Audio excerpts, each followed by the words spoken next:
প্রিয় দর্শক, আজ আমরা নায়েম নামটি সম্পর্কে জানব। এই নামটি ইসলামিক নাম কিনা, এই নামটি রাখা যাবে কিনা, এর অর্থ কী বা এটি কোন ভাষার শব্দ, সেসব সম্পর্কে বিস্তারিত জানব।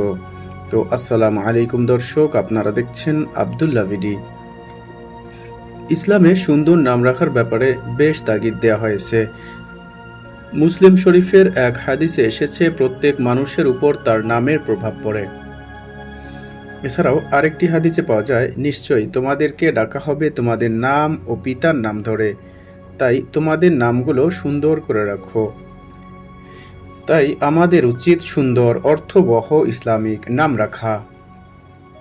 তবে যে সকল নাম বিধর্মীদের নামের সাথে মিলে যায় সেরকম নাম না রাখাই উত্তম। যদি প্রশ্ন করেন, নায়েম নামটি কি ইসলামিক নাম? হ্যাঁ, এই নামটি একটি ইসলামিক নাম।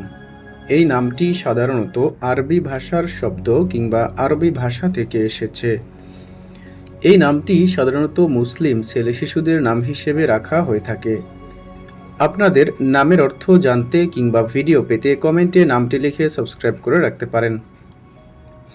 নায়েম নামের অর্থ হচ্ছে ঘুমন্ত কিংবা শায়িত।